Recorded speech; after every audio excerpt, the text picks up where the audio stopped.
Okay, it's 7:08. Stephanie, can we get roll call, please? Sure. Commissioner Dillard, Here. Commissioner Gathawa, Yes. Here. Commissioner Harris, Commissioner Johnson, Here. Commissioner Krebs, Here. Commissioner Merritt, Here. Commissioner Novus, Here. Commissioner Rivera. Here. Okay, we can't use them. Thank you. So we'll get started by the reading of the Native American Land Acknowledgement. Would anyone else like to read Oh, it? you know what? Eric is. Is he online? Yep. Great. Okay, so I will go ahead and read it. We meet today in the community of Iowa City, which now occupies the homelands of Native American nations to whom we owe our commitment and dedication. The area of Iowa City was within the homelands of the Iowa, Meskwaki, Sauk, and because history is complex and time goes far back beyond memory, we also acknowledge the ancient connections of many other indigenous peoples here. The history of broken treaties and forced removal that dispossessed indigenous peoples of their homelands was and is an act of colonization and genocide that we cannot erase. We implore the Iowa City community to commit to understanding and addressing these injustices as we work toward equity, restoration, and reparations. Could we go on to agenda item number 3 and approval of the meeting minutes? A motion? I move. Rivera, second. Okay, it's been properly moved and seconded to approve the meeting minutes from April 6, 2023. All those in favor say aye. Aye. Anyone opposed? Awesome. Anyone abstaining? Okay, motion passes. Next, we'll move into public comment of items not on the agenda. Is there anyone online that would like to speak?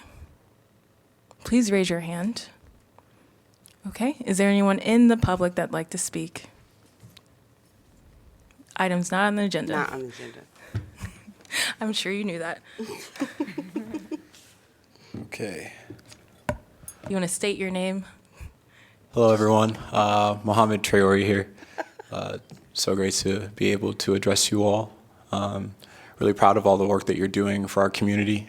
You're much needed, and always will be here to support you.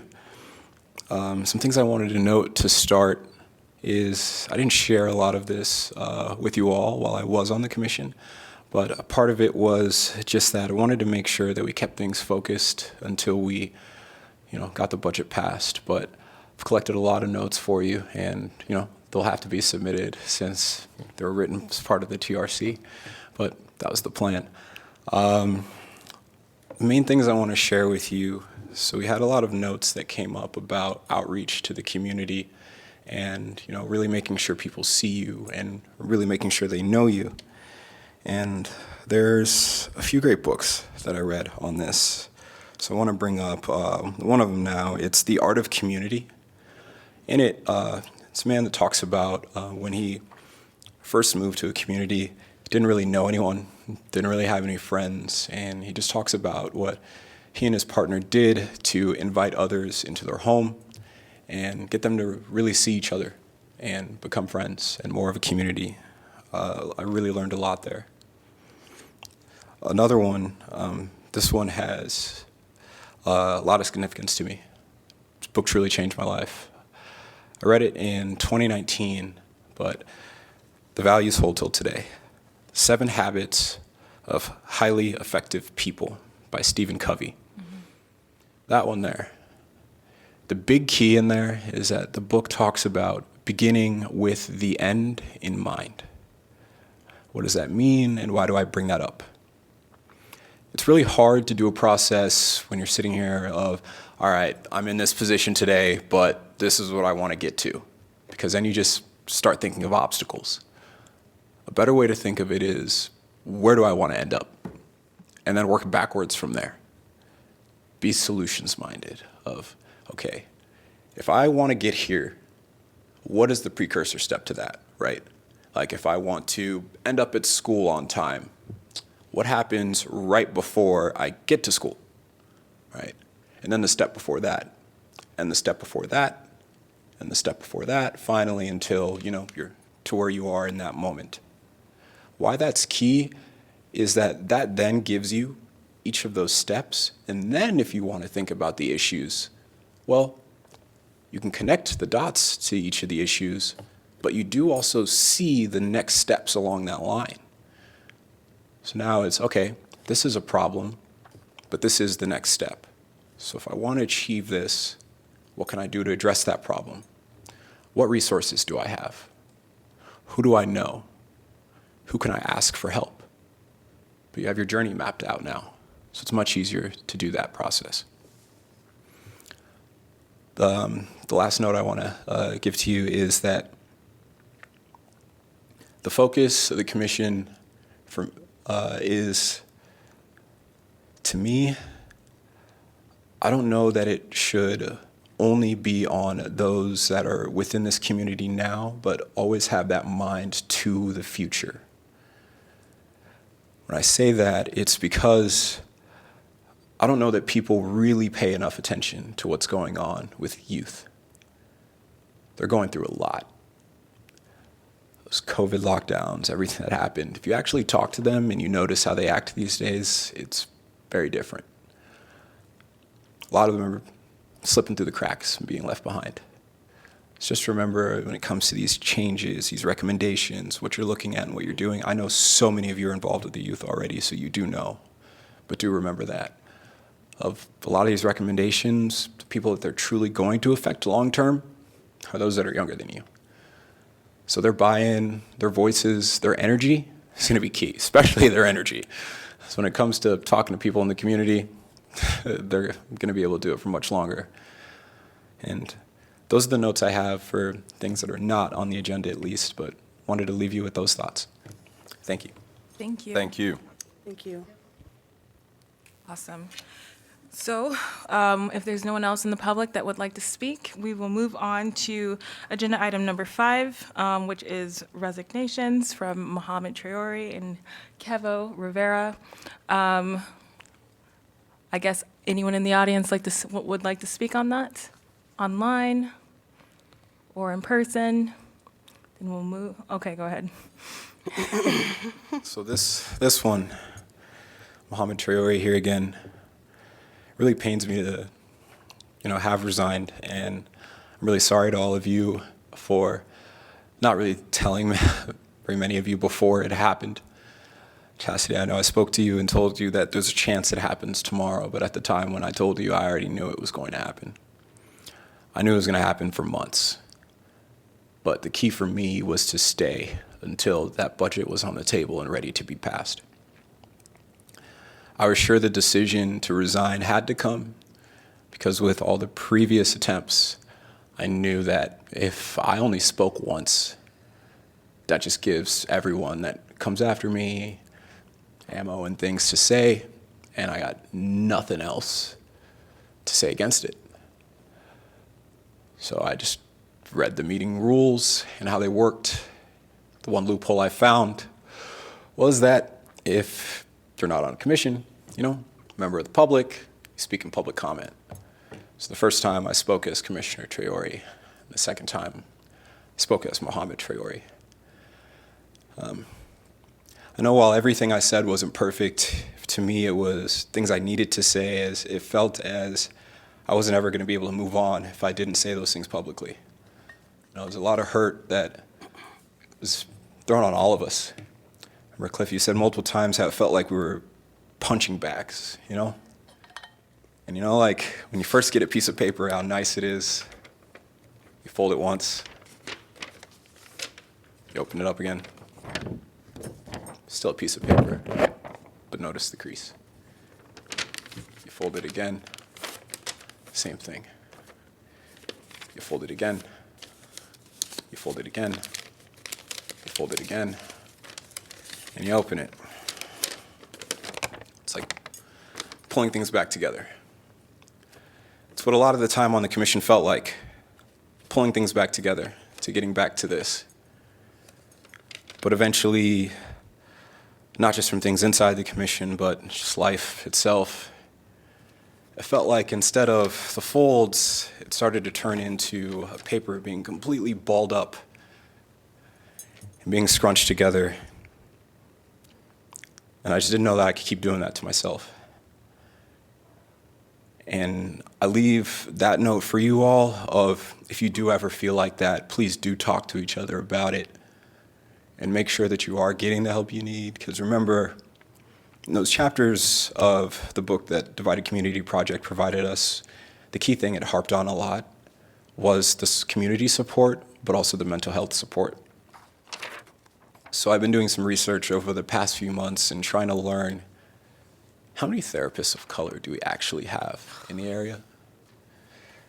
I kind of knew the answer before I started looking, but it's relatively small. So I asked the one kid I graduated high school with that was also black, that I knew had been in therapy around here before. Did you have a black therapist while you were here? Do you know any? He did not. Kept digging, kept digging. So a woman I know of in Cedar Rapids, I think there's an office in Coralville as well, maybe with one. That's one key for me that I think should be a focus of either these recommendations or the actions. One idea I had, I don't know if it works, it's just an idea. One, to focus on the youth, but one of keeping the community together. I don't understand why we're okay with subsidizing the growth of other communities. And what I mean by that is why we educate kids here for years on end, and then it's whatever, okay, they moved on to bigger and better things. We love to put it in the paper. We love to celebrate it. But a lot of those same things can be done here. Like, you don't need to go to some other state or whatever it is to do most of these jobs. They can be fulfilled here.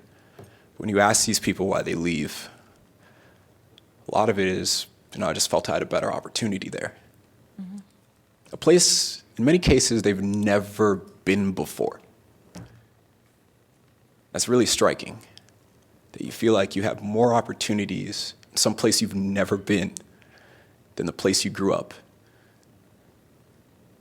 Maybe we could look at, scholarships specifically for kids that graduate from our own school districts, non-white kids graduating from our own school districts that want to go to school, that want to study law, that want to study psychology, that want to study business. These things we say that we do not have enough people of color for.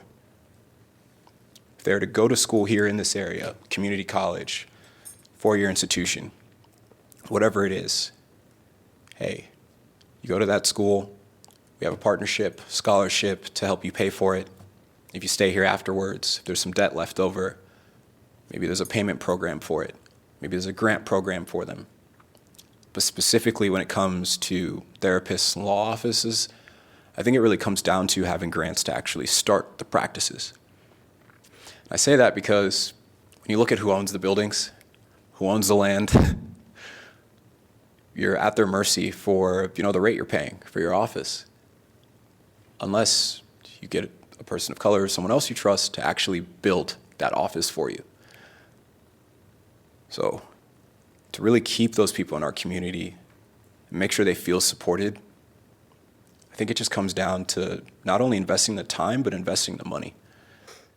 We live in a society of capitalism. And people asked, okay, why aren't more people caring about the TRC?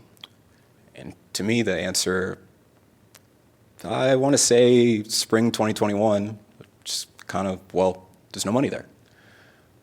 People don't really put time and effort into things if there's no funding there, because that means it's probably not going to exist for a long time. Maybe that's the idea they had, maybe not. But it comes back to the kids. If you're willing to pay me for something, or if you're willing to invest in me, then I feel like you actually believe in me. I feel like you actually support me. I feel like you actually are there for me. And that those words, those phrases, I see you, I hear you, I stand with you, become less crap and more reality. You can keep telling people how you feel about them, but you really got to have gestures to show them. So I want to thank you all for your time, for your efforts, for everything that you continue to do. I'll just keep doing everything I can to support you and bringing more people along into the fold. So thank you for your time. And with that, I yield. Thank you. Thank you. Thank you. There's no other public comments. We'll go into discussion. Oh, is there someone that had a public? Okay, never mind. So, this one is, resignation from two beloved commissioners. I want to say, thank you both because you are two of the original members. Thank you for your dedication, your time, sticking with this long, tumultuous journey. I really appreciate all the contribution both of you have given to us. You're definitely going to be missed on this commission and all the efforts that we're moving forward, but we're going to keep your energies, as we move forward into this process. So, anyone else have anything? This is Commissioner Johnson. I'm really sorry to hear that you guys are going. That's just the bottom line, period. You guys have been awesome, and so much work, so much time, so much dedication. Everything that you put behind, I hope that we can carry on and make a little bit better. Like I said, I joined in a little late. Like I said before, I've joined in a little late, and I was inspired. I saw you guys putting in that time, that effort, and it was a call to step up, and because of you guys is the reason why I did it in the first place. So I would like to thank you again for all the hard work and effort, and honestly, however we can help moving forward, whatever your capacity is on the outside, I think it's actually awesome. It's very powerful. It really is very, very powerful because you are still a part of the community. You're a black leader, minority leader in general, and I appreciate both of you guys very much. And I hope that we can keep moving forward for the better in the future, regardless of whether you're on a commission or not, period. So thank you. This is Commissioner Merritt, and obviously one of the last ones to join. and I knew that with a commission like this, you have 9 people, or 9 spaces, there's going to be people going in and out. But this is the group that, came into, that's kind of cemented in my head. And even though it's been a short time, I'm happy to have had some experience getting to know you guys and your passion, what you've been through before I came here, and helped make things easier for me, I guess, coming on. And I knew that at some point, in reality, you guys move on to something on with your life. And I thank you for your contributions. And I know we're going to still keep in touch. I'm going to be your little cheerleaders when you're, what your futures have to hold, and wherever you'll end up, they're going to be grateful to have you guys on their team. And I'm just very thankful that you were a part of ours.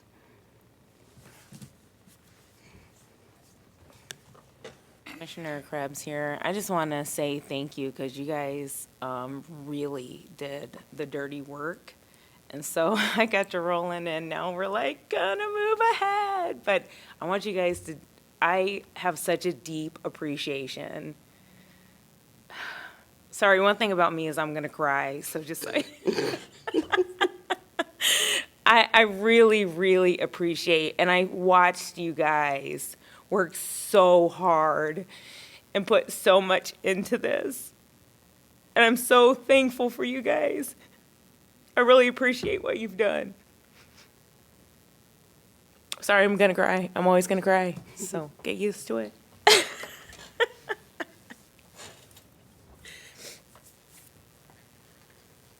have some. I'll pick it from there. Mo and Kevo, I'll keep my tears back because Mary usually starts and then I follow. I'm not going to. I'll really try. And this comes from, I guess, birth order, a firstborn. So And then way back when I moved into Iowa City in the Kenyan community, I fell into a matriarch position. So kind of hold yourself. And that brings me to, it's been great working with you two. And I always tell myself, when I adult, I want to be you. I have followed you. For one, you are two people that express your feelings. I don't struggle to know. You let me know what you're thinking. You let me know what you're feeling. So it makes it easy to work with you, but I'm not saying that it hasn't had pain since April when I officially joined the commission at a painful time. But you have been part of the strength that we have been giving each other. And my major connection with you, Kevo, we are in the same field of helping.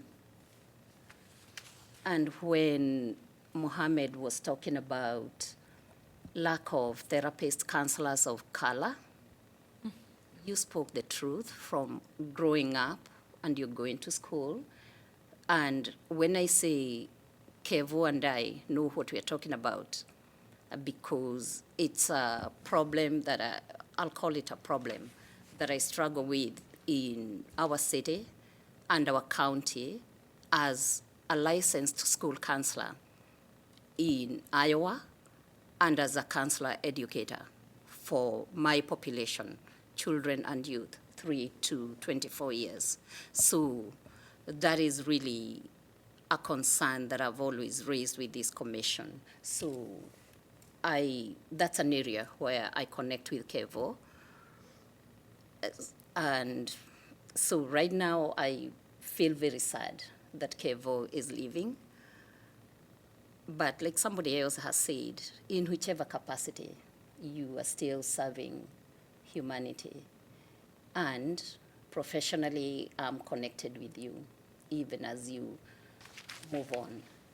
But I don't do very well with goodbyes or with separations. But I have to remind myself, it's a graduation to your next chapter of your life, and I wish you all the best. And it has been a good ride to be with you, Kevo. Mohammed, you know I'm not letting you go. I knew you when you were 8, but I won't go into all that. If somebody ever wants the scoop, please come to me. And that is why, in some of our challenging times with Mohammed, and you've seen me, some of you, one difficult time, Annie, you were there, I automatically go revert to mother mode without even thinking about it. Mother mode, no one going, no nothing, mother. That night, November 5, if there was, which is a reality for a lot of us, if there was any shooting that happened out there before a bullet got to Mohammed, it would have got to me, literally. But I'm just glad there were, that particular time, it was almost 11 p.m. at night. I'm glad there was no TV to cover that. So Mohammed, as you go, you've left as a commissioner, but you have me. So still sometimes reverting to that mother hen. And we continue working with you, especially for that population. For me, you graduated with my son who's your age. So all those connections, we continue working with that population. And I know some of that pain you've talked about in our city and our county and our state, because even before we were commissioners, your group, my son being one of them, would share some of that, because even up to now, I really can't imagine, but I see some of the results as a school, as a licensed counselor. And you're one of the people who let me in and let me know what's going on with that population. And then with my education and my experience, figure out how do we navigate this. Sometimes we get it, and it's not, we move the dial, but we are not yet there. So I will stop here with my with my feeling sad, saying goodbye to this chapter of me and you working on the commission. But know that we continue working together, making our city and wherever you are going to be or wherever life moves you, making things better. Easy, not all the time. Successes, a lot of times, and I will leave it there. Thank you.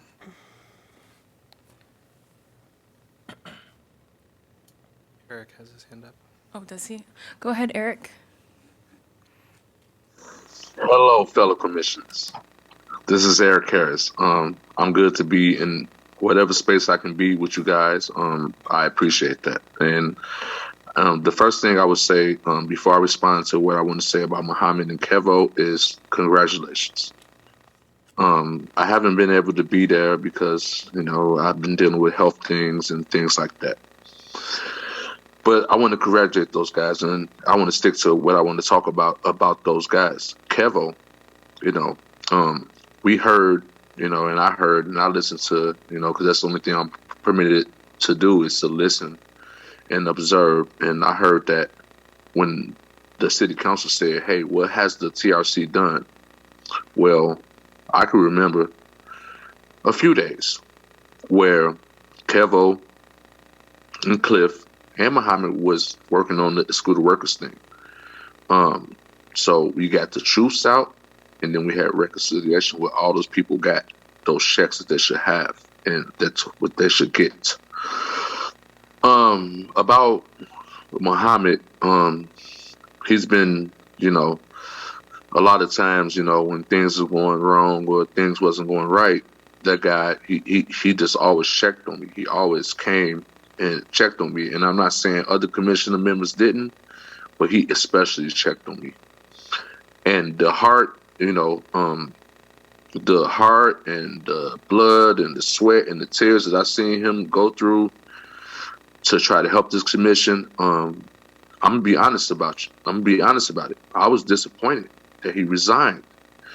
But I understand, where he's coming from, And with Kevo, he's always, I understand, more about his situation because taking a job to go do what he wants to go do and help people in another place, I don't blame him for that, and it's going to be hard to see those people leave because that would make me the longest serving commissioner on the TRC. So, with that, I'm going to yield. Thanks, Eric. Go ahead. Well, I wasn't expecting that, but thank you for all those kind words. One of the reasons why it was very as uncomfortable as I was hearing all of those words was just because I've always believed that the work of this commission has been far, far more than any one individual, and I already feel bad for taking up as much time as we have taken for this meeting. But when I reflect back on my time on the commission, it clearly has been a very, very personal experience for me and one of the most intense experiences I've had. And I've done a lot of growing, and I just want to thank you for growing alongside me and for being part of that, for being angry with me, for laughing with me, for healing with me. When I first applied to be on the commission, my reasons were that I was a psychiatry resident who was starting to take more opportunities to teach other people about what we call the social determinants of health and the social determinants of mental health. Something that we talk about a lot is how health is determined by, or health is negatively impacted by the systemic barriers that people face in the communities as a result of government policies and as a result of other cultural practices and norms in the community. I was teaching about that, and I had only a vague understanding of what that looked like in real time. That looked like up close, what that looked like in my community. And so I applied to be a part of this commission so that I could see what hurting looked like in our community among Black, Indigenous, and people of color. I got more than I bargained for. Because sure, there has been a lot of hurt that I've laid witness to alongside all of you. I've experienced a lot of hurt too. And that's the nature of the work. That's what we said yes to, right? And I have, again, that's kind of one of the main ways in which I have grown and am so ready to be a stronger and better advocate when I move to wherever I go next. As we've been going through this process together, you know, I've tried to be very mindful by the fact that the people who serve on this commission are as much part of that experience of community hurt, community violence, systemic levels of violence too. And I've tried to make sure that we are kind of making space for ourselves in this process. The one thing that I kept sort of going back to is, you know, what's the point of all this? Why am I moving forward? How do I try to provide a model moving forward for this community with the processes that we're putting forth? And you know, restorative justice has been my North Star. Asking not who is to blame, who is at fault, asking what is the hurt and how can I help? How can we partner with the person who is hurting, even if there was some responsibility that we had, and how do we make sure that both of us still have a place here in this community together better than where we started, right? And I think that you all are going to continue to experience unpleasantries and attacks, and you're going to have a lot of conflict directed at you. And I think what I'm going to ask you is the superhuman task of being the best example that we can provide of restorative justice for the community. And what that means is, if we do get punched, if there are attacks launched our way, for our natural or for our trained response to be with open hands and say, how can we join together in conversation and move forward together? Because any time that anyone's reactionary towards us, the hurt doesn't originate with them. The hurt originates with the system that we're all existing in, right? And so, as much as we can, I really urge this commission to honor what you experience, but not make things too personal, to make decisions on the behalf of the commission, and to look at the community as with unconditional positive regard and with a lot of love, and with an intent to leave this place better than we found it. So thank you to you all. Thank you to you, Mohammed. Congratulations to Commissioner Harris for being the longest running. And congratulations on the recent achievements. I'm so excited to see where this commission goes. Thank you. Thank you. If there's no other comments, we will go on to the next agenda item, which is debrief of next step. And with this, I'm going to invite our local partners up for this discussion.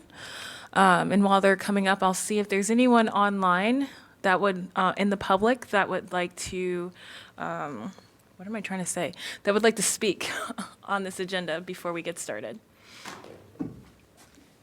We'll also open up for comment afterwards, since it's already pretty vague, just in case there's any follow-up. And anyone in the public here with us, would you like to speak on this before we get started with this conversation? Okay. Awesome. So, we're finally here. We should do cartwheels or something. I don't know. Can you do it? No. In my head. Just imagine. I just did. We also have, I believe, Manape and Eduardo joining us online alongside Eric. This is kind of a free discussion in my mind, up to however, if anyone has any ideas. I did talk with our partners, just what my ideas were, but we can just dive into what we think our next steps are. If we want to debrief from Tuesday, this is an open topic. So I'm not going to go first if anyone else wants to jump in. I'll jump in. Go ahead. That was a long council meeting. Understatement of the century. Yeah, I was there from the beginning to the end, all the way. But you know, I had some expectations of what was going to happen. I wrote and rewrote what I thought I was going to say, and then ended up not doing anything with it. But the one thing that I knew was going to be there, and it was definitely there in tenfold, was the energy. It was, that passion that I knew was in this community, and it's like that volcano. Things are rumbling, and we're getting to that eruption, and it's just like we're here, and I'm just thinking, this is a monumental point in history, and we're all a part of it, and see a lot of great things coming in, and definitely I thought about, if we have the TRC, there's 9 spaces, 9 people, that's going to be fluid, a little bit more fluid right away, but we're going to have those roots and the tentacles out to the community. We're going to be, extending out everywhere, getting connected, bringing it here, and then out to the city. It's a symbiotic relationship. We can't, survive without the community, and with the community, we're going to, be forward. And I was so happy that, we got the votes for it. So no deferment, and yeah. Mm-hmm. Yeah, I think one thing that was really remarkable in that meeting, and I felt like it was the meeting. I felt like I knew so many people that were in the room that were community leaders, and at one point I was like, I have no idea who's for and against this. I have no idea, because all these people are people that I love, that I've worked with, that I've worked beside, that I, respect and admire, and we're all passionate about our community. And the next thought I had was like, it doesn't matter, because we're all here. And I felt like the pinnacle meeting of, and coming together of, the vote that was going to happen, truly. Because what I heard was everybody wants to be involved. Like that was the argument. And it was like, we want you to be. I literally leaned over to Angie. I was like, should we stand in the hall and just take everybody's name as they walk out and say, will you sign up right now? Will you do that? But I have most of those people's contacts, so that's good. But, and that is kind of to your point, what we will be doing. And so it's kind of amazing to be at this point. And, I definitely want to hear what other folks want to say. I mean, I will just be upfront and say that it's been 48 hours. Our team has not had a chance to meet to say, like, here's the plan. We don't have the plan, and that was never the intention, was to have a plan that we brought to you. It was to co-create the plan. So I just want to put that out there that, we're ideating. We obviously heard a lot that night, especially about a town hall, especially about outreach and education and those kinds of things. And I know we've got other team members that are on the call. And so I think, we're here to kind of listen, and then we are setting up a meeting, like a good solid 2-hour meeting next week with our team to kind of, digest and really, what did we hear and how do we want to move forward? So I don't want you to feel like we're leading you. We're really just here to kind of listen and, provide some guidance. But you all are community leaders. So, I want to kind of open that up. There's ideas abound. And we also want to make sure we have bandwidth to do what we want to do. You did submit, Chastity, like a list of things. Did you want me to read that? Do you want to, I don't want to stifle any ideas or anything, but we could start somewhere or have I can folks read it. talk. Okay. Maybe, do we want to debrief first? Yeah, sorry. No, you're fine.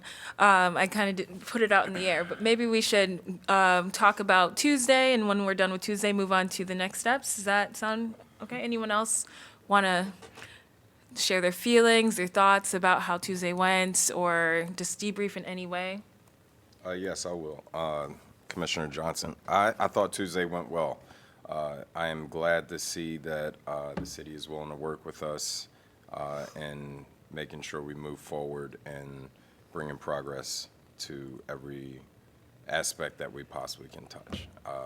We have a lot of opportunity. This has been said time and time again, so I'm not going to say the same thing over. I'm just very excited to see that everybody seems to be eager to move things in the right direction, and we are now officially ready to do so. So, just excited. Let's get it done. Anyone else? I'll go. Wangui here.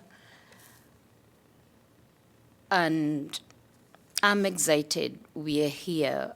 I remember when I joined the commission in April 2021, I joined Truth and Reconciliation Commission. And then I got in, I'm like, do I even know what the heck I'm doing? But after listening to a lot of my fellow commissioners, and it's not just as commissioners, with the community, I realized it's our city. But I knew I was joining a historical moment. We've never gone this far as we struggle with racial injustice. So that much I knew. And I felt strengthened even because I wasn't struggling alone. And it wasn't a case of misery loving company, but just sort of not knowing, just going into a path that is, we have to make the path ourselves, which is still what we are doing even at this moment. But I am grateful that the city has offered some sort of education, and I took up the 6 weeks of hearing and reading and discussing other TRCs and task forces that have been there, and also feeling very emotional because Kenya TRC was also brought when we had political violence, which just having that moved me towards knowing others have trod this path. They're not Iowa City, but there are some things that are universal, and we have been using those, and also the materials like the books and the manual that we do have. That has also been of help to me as I join others. But the most that I've and also city staff, I can't even forget. The city manager, the assistant, they've actually been physically here. Some of the council people have also been part of our meetings, and sometimes even out in the community. So just walking this path, which has not, for me, I count the successes more than some of the pains that have been there, bringing us to Tuesday's moment where it's one of the biggest successes as we went together. And like V has said, go into the room and really seeing people that you know and really have been working in the community, whom sometimes totally the way they view the world and the way I view the world, we are complete opposites. And probably really, really openly disagreed. But united in that, however I'm saying or expressing my love and wanting to make Iowa City better with whatever that I have and what I'm able to give, even we are united in that we are, even up to now as I talk, I still don't get what they are seeing from where they are standing, but that we are doing it, or they are doing it for Iowa City, I am able to continue working together. That was my main takeaway from Tuesday, but still really very, very hyped that we are here now. And we actually do have the resources, and we have what I've been calling expertise to work with us. And I'll stop there with my words. Thank you. I yield. Thank you. Anyone else? I just want to say, who? Did someone raise their hand? Oh, go ahead, Annie. I missed you. I was, so Lauren, it was really helpful when you just talked about the energy in the room, because that's the first time I actually, what came to mind were people that I know and care about who were really passionate and there and saying things that maybe I wouldn't have stood with them for the content of what they said. Mm-hmm. But you're right, you using the word energy had me feel like what you saw, that we were all there because it matters. Mm-hmm. And they want to be part of it. And you guys have the ability to create a process where anybody who wants to be part of it can. But that, you flipped it for me just by saying energy. You helped me be able to see that really more clearly. So, and seeing it that way is just so heartening, right? Rather than, okay, there's a divide. No, there's everybody who wants to be part of this work. And the reason, I guess I want to say that the reason I've been coming for 2 years, I never expected to be sitting up here. I came because you guys were having the most important conversation in town every single time. And when people said you weren't doing anything, it was like, well, have you been watching? Have you been listening to what they're talking about? And the honesty and the hard conversations or the hard things they're dealing with and being open with and being vulnerable about. So that's why I kept coming. And I'm glad to do anything to support you guys getting your clarity and figuring out. I loved the end in mind. Yay. Somehow that just feels really grounding, like, yes, let's start there. And I'm willing to do anything, as well as just have my budget line be other people doing whatever you need to have done. So thanks for your strong, persevering spirits. Just want to acknowledge it. I also want to acknowledge that Angela said it much more eloquently at the meeting about the energy. I had the words in my head and they weren't coming out, and she stepped up and she was like, yeah. I was like, that's what I was thinking.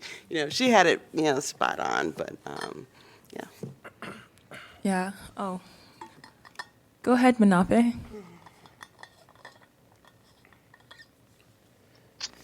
Oh, Mpeti Washde. Hope everybody's had a good day. And I know I've talked to a couple people. My name is Manape Lemire. I'm the son of Frank Lemire and the son of Cynthia Rouse Lemire. And I'm in Sioux City, Iowa right now. And we got the thunder beings rolling by. We got a good storm going. So that's a good sign for me, for you guys. And the lightning just went off right when I said that. So when we talk about energy and when we talk about all these things that we're passionate about, I'm really feeling that with this storm going by right now. But I just wanted to offer up a couple things. Congratulations to all of you. You know, and I listened online for 4 hours, and I almost chimed in, but I kind of felt that would have been a conflict of interest since I'm one of the contractors. But I would have, you know, I genuinely was sitting here feeling that I didn't really even need to. I felt like there was enough support for you guys to push forward, you know, and it's always interesting, and it can be contentious when resources are talked about, you know, and it's really hard to balance reactive things in society with proactive things. And I feel like what everybody represents right now for Iowa City is a more proactive approach, and almost extremely, you know. I really want to acknowledge V's advocacy for trust, and that's probably the biggest piece when we're talking about proactive solutions. This whole system, I want to share something with you that was taught to me by our elders around here. You know, we live along the Missouri River, and so they talk about an analogy of babies floating down the river. And if a baby's floating down the river, what are you going to do? You're going to jump in the river and save the baby. And maybe when you're coming ashore, another adult is there, and you say, "What's going on?" "Well, this baby is floating down the river, and I saved it." And they say, "Well, look, there's another one," and they dive in. And this whole city system, everything about this city, is to jump in the river and save babies. It's all after the fact, and some people have wondered, why are there babies in the river in the first place? But we are so busy saving babies floating down the river, we don't get to go upstream and figure out why. If you do, you have to turn your back on the system and go disappear and not save babies, and go learn and find out. And what happens is you witness why these children are floating down the river, and you have a solution. And you return back to your people so they have an understanding. This is why. This is why. And you know what? I think we could solve this problem. But guess what? Now you're slapping food out of people's mouths because people have got degrees with, and they've gone into debt because they've got degrees and all these reactive circumstances, situations, careers, you know, and people have invested not just financial debt, but sweat equity and time. And so, and then you have all your EMTs and police and judges and lawyers and all those degrees and all that. Now you solve that problem, and then what am I going to do? And so it's almost like the system perpetuates this. So some of us have been able to go upstream and get an understanding. And I feel like there's been a tremendous push for networking towards proactive solutions in many different communities. And I feel like I've been called on because of some of that, because of some of the work that I do, not just locally here in Sioux City, but in Iowa and nationally and internationally. And it felt incredible to come to Iowa City and facilitate talking circles. And I feel like our spirits were kind of thirsty for that. We sit at square tables and square rooms and square buildings that are set out in square grids. Very rarely do we ever get to sit in a circle and really connect with one another. You know, and on this continent, on this Turtle Island, that's how it is. That's how it is. It's been that way for thousands of years. And so I feel like I really want to thank whoever advocated for, Christine Nobis advocating for there's that lightning going off again. I want to acknowledge Christine Nobis for advocating for Indigenous partners to help contribute. This is what we do. And I want to reassure everybody that our integrity is on the line in anything that we do. We've never broken a treaty. We've never set out to harm any communities, and we've been doing this a long time. And I feel like anything that we do, my father always said, be careful what you say and do out there, because you represent our people. And I really try to bring that to the table, and always try to have that understanding that our integrity is always on the line, and our honor, and we represent a lot of people, because we are family based. We are matriarchs. We have a matriarchal system, and we represent our mothers and our grandmothers in the work that we do. So I'll leave you with this. 4 years, you guys have been busting your butts, and Mohammed, I feel for you, brother. I feel for you, and I wish you nothing but well, and I want to extend a heartfelt handshake to you for all the work that you've done, and take the time you need and re-strengthen yourself, and we're going to burn some cedar over here for you and send it your way, and I hope that strengthens you and strengthens your heart and your mind, and all those hardships. Same thing with Eric Harris. Whatever troubles that you may be facing, we send nothing but good thoughts and feelings and good intentions your way. We want you. We both of you men have tremendous obstacles to face in society, and sometimes it can get pretty lonesome, and I understand this, and so I want to encourage each and every one of you in whatever choices you have to make in the future, that whatever those choices are brings you closer to your ancestors, brings you closer to your Creator, whatever that may be, however you might believe. That's how I want it for you guys. And for all of our sisters there that have, we sat in circles, we sat in different circles over there, and I miss that energy that we created during those talking circles. And I really truly feel like we all gained an understanding, and I think that we all walked away from that a little more understanding of each other, just a little bit more intimate. And I think that intimacy was very important in these next steps. It's almost as if, man, we were missing. I'm kind of on the outside looking in, but I could really sense that was something that we all really needed. And so I want to thank each and every one of you for the energy that you brought in helping me, teach me how to interact with our relatives there in Iowa City. And my final thing that I want to share with you all is that 4 years, my father worked to shut down a community called White Clay, Nebraska.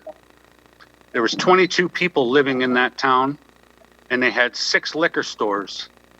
And the state of Nebraska would issue liquor license to all 6 of them every year, and each establishment sold 3 million cans of liquor every year. 3 million cans times 6, 18 million cans of liquor to a people just across the border where it was illegal to consume alcohol.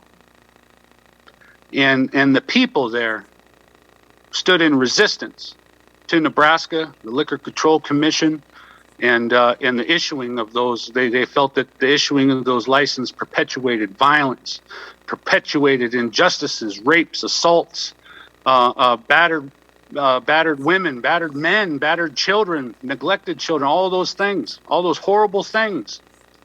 And so it took 20 years for Nebraska to see the light.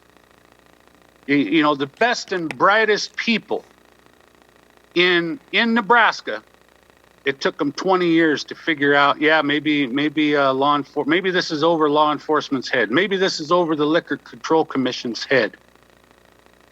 But I think it's very important for all of us to understand, and I understand it, sometimes things get so heavy that we got to take a break. But that's where we can tap other people and encourage them along. 20 years. My dad never went away. It took 20 years before something was finally done. And that was a huge victory for him. And so I want to encourage us all. I want to encourage us all with that. I hope none of this takes 20 years. But I feel like I can compliment all the work that you guys are doing. I feel like if it takes 20 years, then I'll be there along with you guys through all that.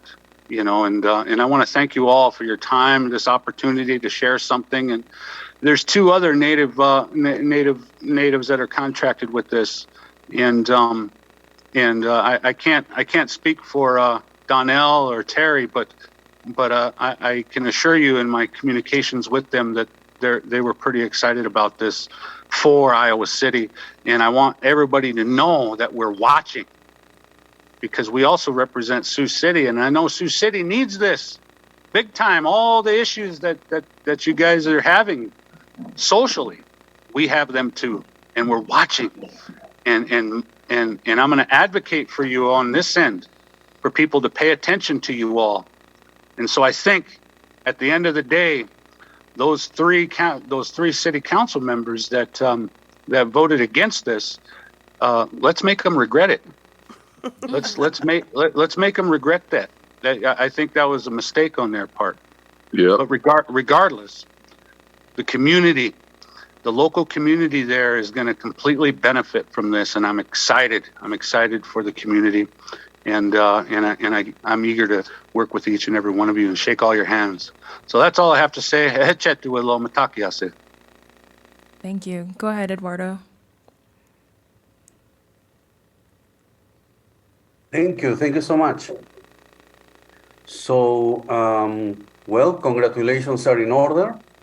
It's been a long time of meetings, discussions. I'm very happy I was able to go to Iowa City with Dave Ragland, that he was able to visit again. And it's been a few years of being inspired by your toughness and by your resilience. So that is tremendous. That's very important. I'm very, very happy to be in this journey together. I want to start where Menape ended with this idea of demonstrating to those who doubt the TRC that they were wrong, and to demonstrate people who, with perhaps valid reasons, are skeptical that there is value in an exercise like this. I remember that kind of sensation more or less a year and a half ago when the City Council voted down the first proposal by Kearns and West. I remember that everyone was feeling pretty deflated.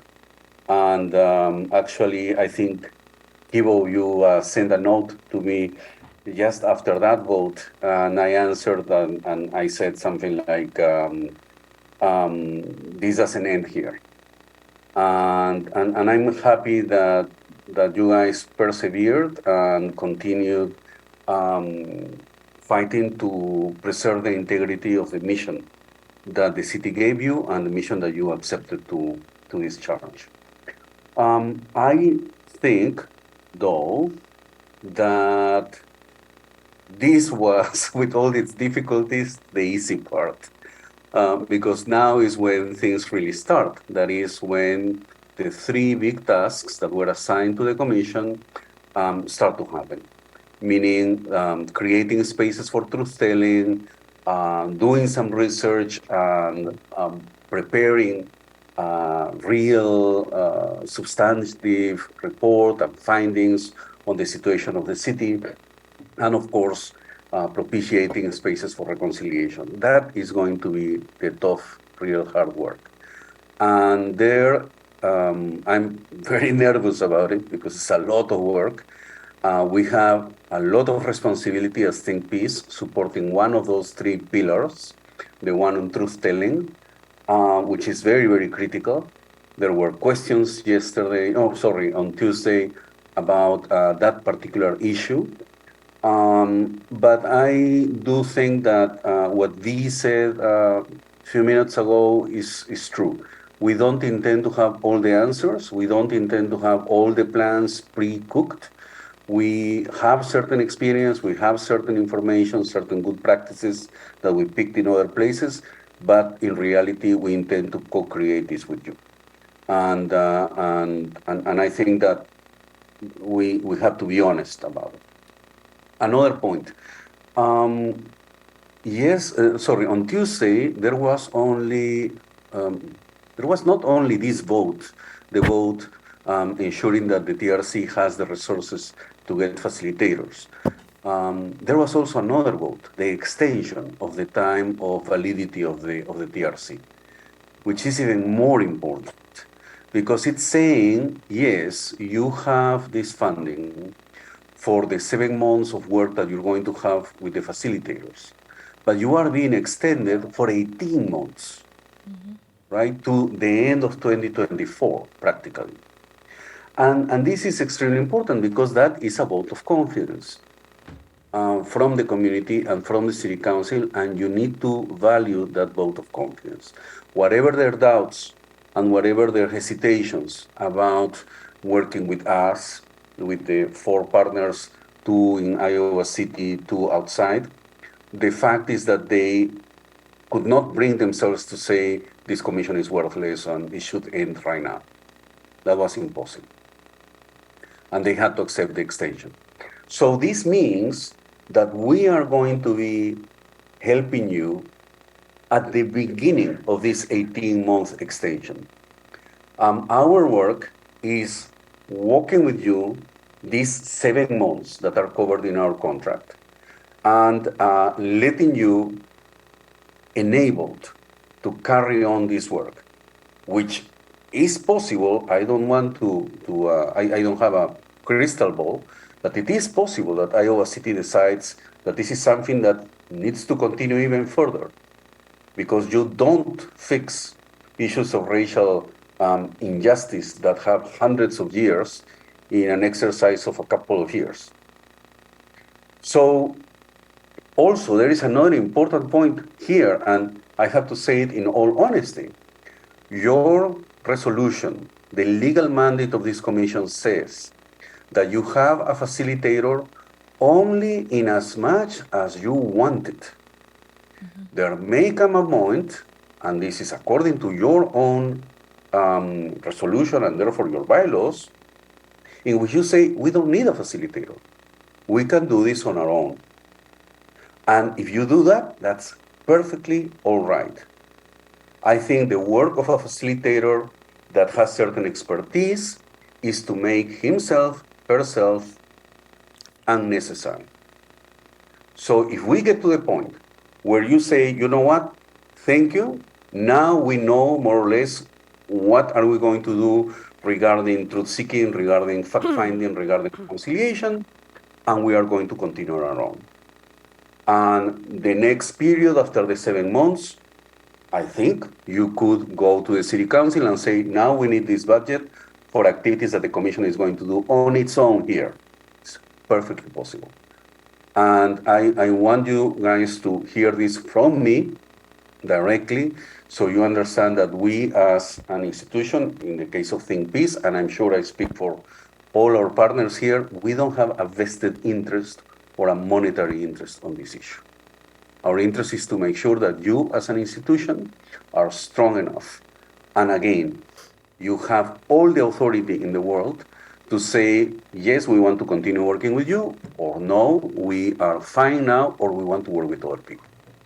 I certainly hope that there will be always opportunities for cooperation, but you are the ones who are in charge, not the facilitators, not the 4 institutions that are supporting you at this moment and that got the contracts. It is you who are in charge. The best that we do is to propose to you what we know from experience, from comparative experience, from comparative cases, and it is for you to choose what is the way to go.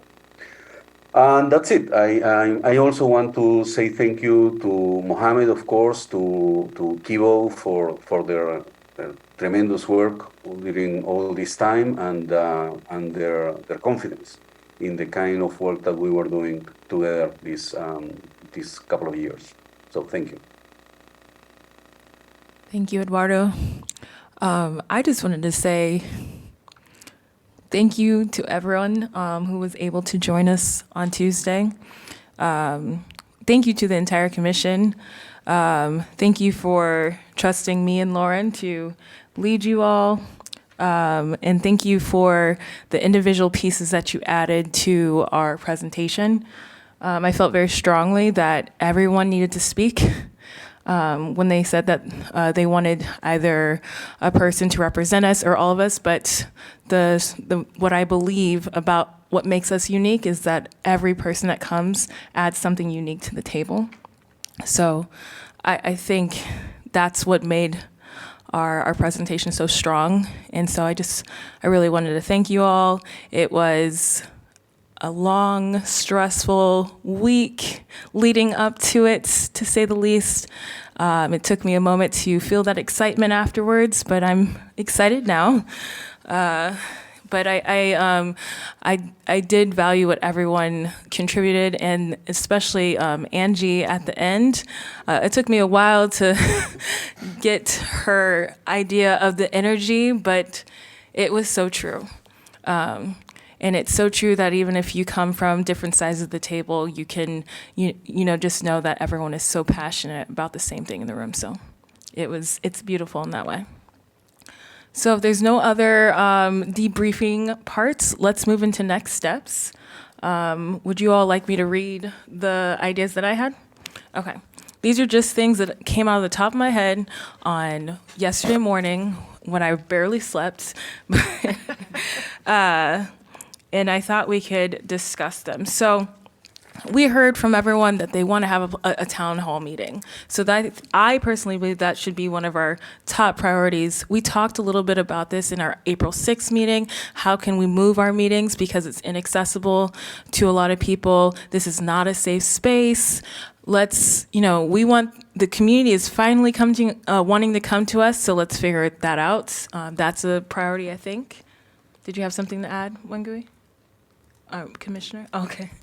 Then I said things that I believe our, new facilitator team can help us with is, setting up that time for strategic planning. I know that's something we really talked about. I really, what Mohammed just said, having the end in mind. If we have the end in mind, what we think it's going to be, and then, plan our way to it, I think that would be better since we have such an immense task covering all racial injustice in this city.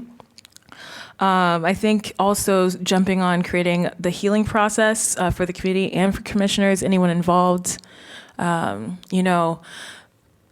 going to come soon. We've already had a request this week and every week of people that are ready to tell their truths. So just knowing how we're going to do that, so we can also take in mind the concerns of libel and defamation, and we all can be on the same page. As unfortunately we're losing two members, we're going to be gaining members, and I think it'd be great to start a new process of proper orientation, and as we go through this process. And I think that if we don't do it today, we should, put out a press release at some point saying, hey, we're here, and we have support as we start this first phase of education. Alongside that, it'd be great for our facilitator team to help us figure out the best way for materials to be passed out or talking points. So we're all on the same page. I take that from my position at my job, with the staff I have. Just you want to have people confident when they're going on the community. I think that's something that some of us might not be feeling comfortable with. And then I imagine as we get community members involved, we're going to want to be on the same page explaining things. So that's one idea. looking at what education will look like for the commission and commissioners, more ideas about reaching out. So Councilmember Harmson was really talking a lot about how we can get out on outreach. And now that we have the resources, we can do so. If we want to go to the farmer's market or any of those things, just, figuring out the best method to move forward. So those are my ideas. Any other ideas or any comments are welcome. One of the things, basically, kind of everything you said, but one of the things I want to make sure we can try to do, and maybe you guys can think about, is either if it's the website that we have with the city or creating a new one, but we need a website that is disseminating information much better than The cities. we've been doing. Or, I mean, not that we haven't thought about it, but it's like we really haven't had the ability to whatever else to do it. But I really want to have that. I mean, everything's in social media, like it or not. So if we can at least have a method of sending out accurate information so people know what's really going on, so websites, one of the things I was thinking about, and something that the commissioners can do is, and because I know we talked a little bit before, so many months ago, but having like in writing certain rules of conduct, procedures, how our meetings could go, and getting your input and expertise on how we can make it the most effective way, and also have it so that's, doesn't last for hours, whatever. But you know what I mean. But so we just have to have more of a structure that is workable. And so that's what I thought. As Commissioner Johnson, I got quite a few ideas, and I'm like I said, excited about the opportunity. We're finally actually able to move. When it comes down to it, a long time ago, it was brought up about using the city, meaning the buses and any means we can to get that advertisement out, get the advertisement for the TRC out there. That was brought up a long time ago.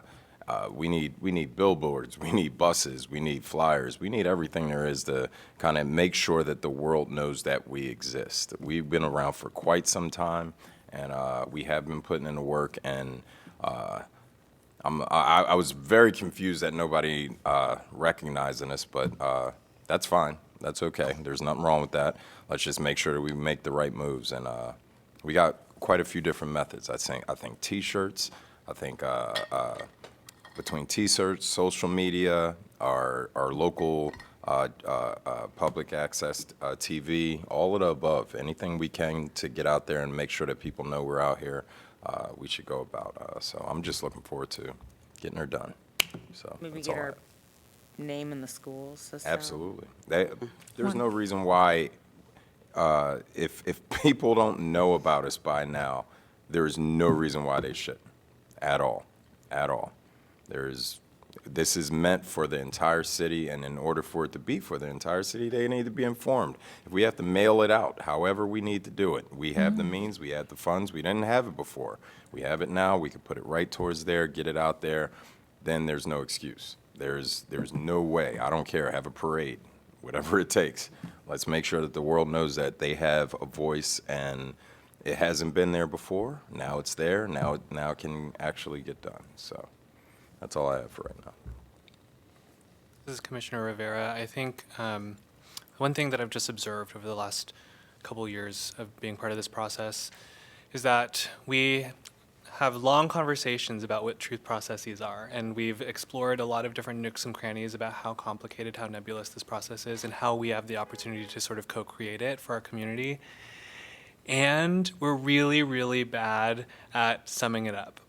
We're really, really bad at explaining ourselves what the point of all of this is. And so I would urge the commission and our facilitators to come up with really, really good elevator pitches that describe the problem and show how the TRC can answer that problem, and extend an invitation. If you are a member of the community, here's what we want to hear from you. If you are a community member and you want to help us in our mission, here's what we are planning on doing, how can you join us, right? I think that's where a lot of, honestly, the conflict has been, is like just not understanding what the point of our facilitators are, what the role we play are, and how the community can sink their teeth into the work that we're doing. And I think if we come up with a very, very clear communication, we can, I think, satiate a lot of people's hunger for like what they want to see from this commission. So I think that should be a priority. I have a quick question. I got a quick question for Steph. Stephanie, is there any way we would be able to have like a phone number or anything that people could call possibly? WhatsApp. That would go, something that would go directly to the TRC. What I'm thinking is if we have T-shirts, if we have things along those lines, and we have a phone number, we have a billboard with a phone number. If you wanted to do something discreetly, you can give a call up, you could leave your information if you would like to, or you could just kind of discuss just one way of, I mean, it's just another means, that's all. I mean, it'd be a City of Iowa City phone number. So- So, Answer But, I machine mean, of sorts?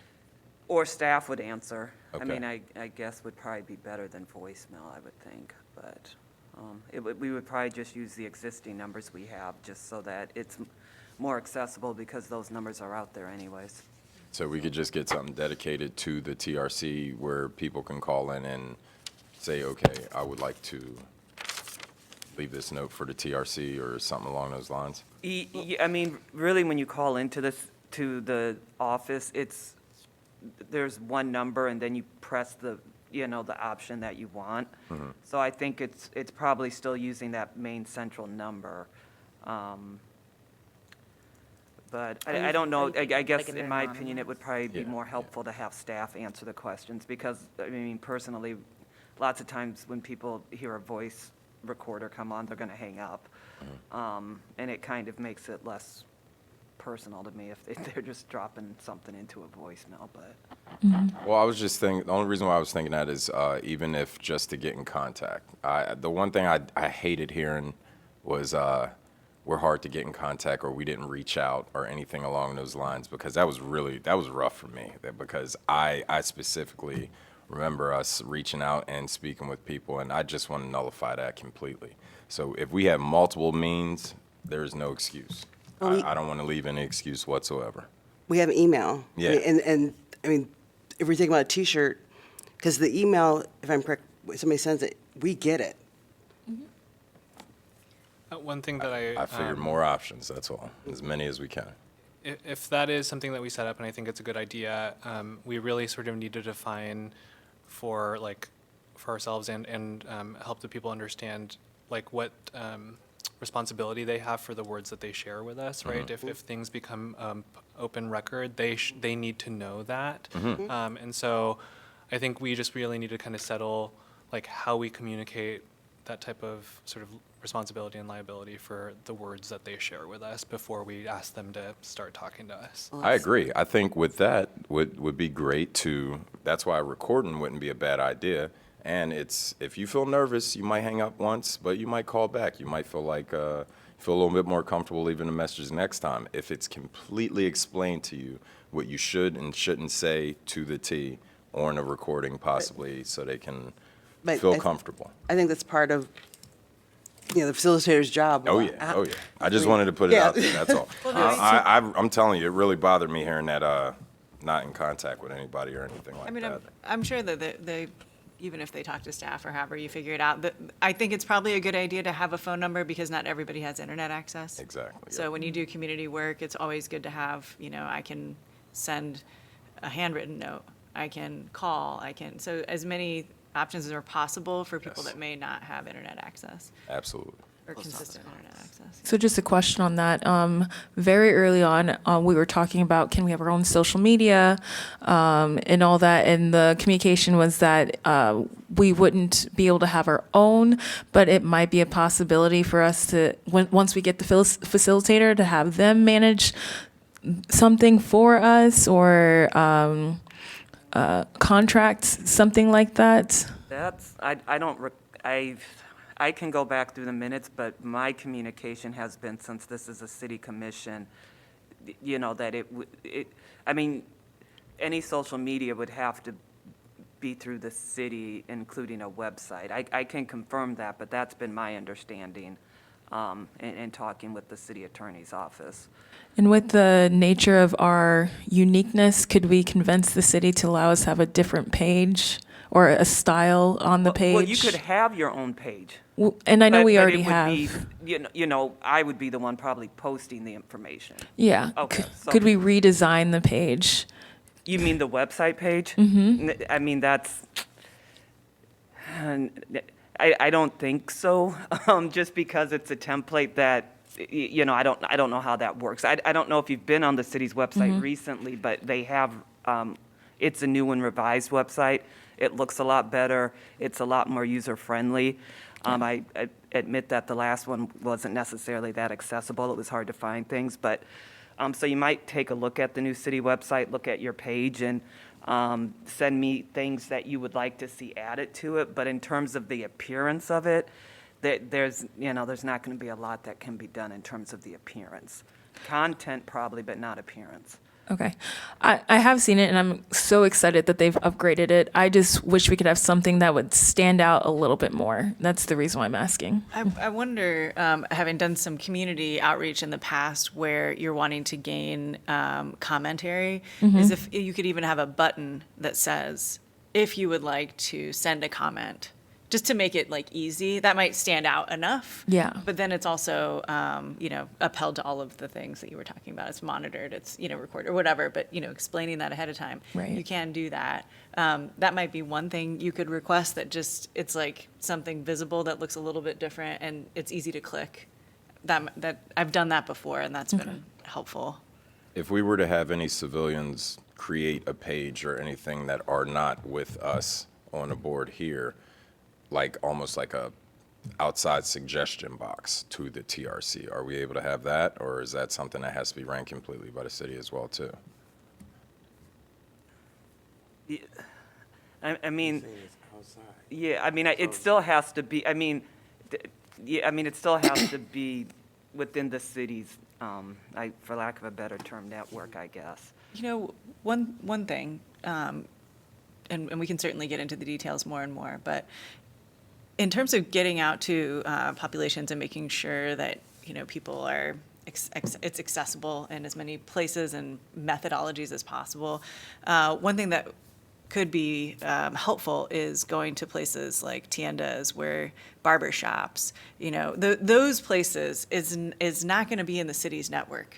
And those are probably the places that we're going to want to be. And we could talk with shop owners, we could talk with, folks and just say, hey, can we have a suggestion box or something like that?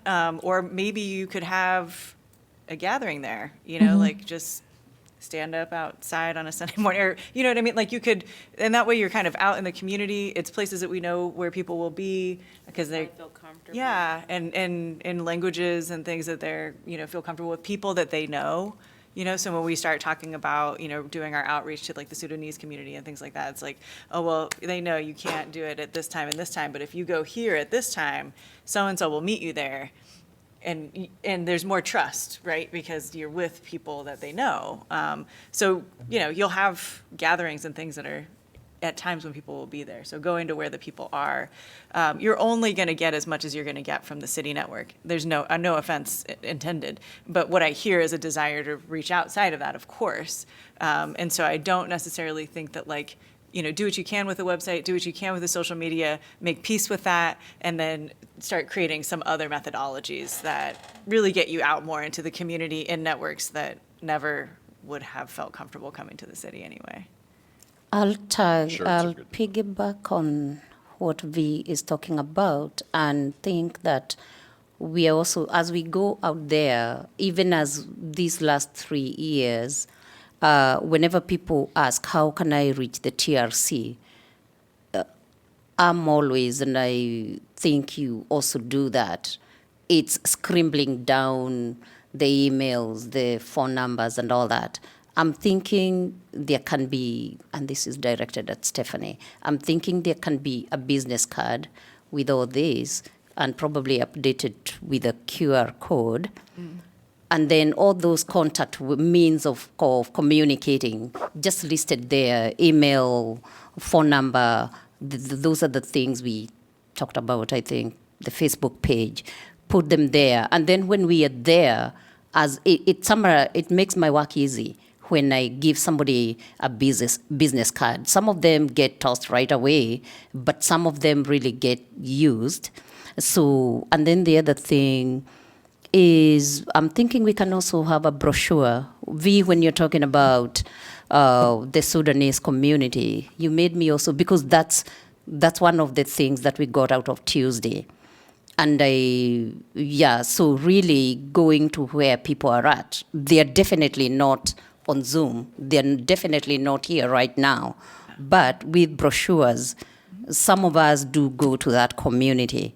And there's also that part of Arabic. So whatever we are doing, if we do the cards and whatever we are doing, there are three main other languages besides, they're not three. The other languages that there's a big population of besides English. We have Spanish, we have Arabic, we have Swahili, and we have, what's the other one? French. The French, yeah. So some of those we kind of know, and a lot of us here, when we walk around the community, we know that if we leave any of those languages behind, we are doing a social injustice. So let me stop there. I think I've put across my point. Brochure, card, yeah. Yeah, and I think that speaks to, what Commissioner Rivera was saying as well. You want something succinct, you want something that's out there, that not only are you communicating verbally, but is written and, and in as many forms as possible, whether that's a flyer, a QR code, a business card, a billboard, a flying plane, whatever it is. And on a lighter note, somebody just figure out, how do we also use AI, ChatGPT, as we do our work? Yeah. Yeah. I really appreciate the reminder, V, that when we're talking about social media, that is us in the 21st century, but the thing that matters is the relationships that we have with our community. And I wasn't able to be there on Tuesday, but it sounds like there were a lot of people who are we want to be involved, right? And so going to them, they're our best advertisement, right? So fostering those relationships and having them then spread sort of the message about the TRC to their communities through their networks, whatever, is probably going to be more effective than just a random billboard. I love a billboard though. And just as a reminder, was this last fall or 2 falls ago? It's been so long. But we had a hypothetical situation where us, the TRC, without facilitation, we're going to be emailing different community members. We all signed up to say, hey, I'm going to be the liaison between these different organizations. We decided which ones we wanted to reach out to. And I think that was a really good list. So if we go back through the minutes and say, hey, this is where we start in terms of fostering relationships, that could be a really good network to reach out to for the facilitators. For example, this Saturday, Rape Victim Advocacy Program and NISA African Family Services, which I coordinate in Eastern Iowa, we are meeting this Saturday, 12 to 4, for a picnic at City Park. So if the TRC, this is an example of what Commissioner Kevo is talking about, TRC can come, those are some of the organizations we had on those lists, can come and have a table there, and with your brochures or whatever other swag that's going to be there and the business cards. So yeah, going to where those organizations and communities are and being part of them. I am in total agreement with that. I love that. I would like us to get in contact with the theater company if we can, our local theater. Why? Because entertainment has been one thing that has been able to be universal and expressed to everybody. And sometimes these are all things that we talked about a long time ago that I think have kind of, they've been forgotten about a little bit. But there's multiple ways of cracking this egg. And even with the diversity market, I remember a long time ago bringing up that we should have had a booth sitting there. And when I heard again just the other day that we should have had a booth there and everything, I was just thinking, wow, I really want us to, I want people to remember all the conversations that we have had before, because I feel like a lot of it kind of got brushed under the carpet, and then we had a lot of drama and everything that kind of got pushed over top of it. And we've already been on point. We've already had the plans in mind. We just have the opportunity now. I think through entertainment, we can bring people together and really show, if you have the right actors in position, they can really express the feelings that one person might feel to another, where they may have never even considered it before. So I think that's just definitely another route to go. And when I say billboard and everything, I mean it. I say put it in the clouds. I say put it everywhere, because, yes, don't ever want to hear that again, that we didn't reach out or we didn't know how to reach out. Even a shirt, anything with the QR code, phone number. I'm going to say this over and over from this point out, because I don't want to ever hear it again. That's for sure. I'm Let's just do it. gonna let you know you'll probably hear it again, but Yeah, and we'll again. work through it. Oh, absolutely. I'm on repeat from this point on out. Let's rock.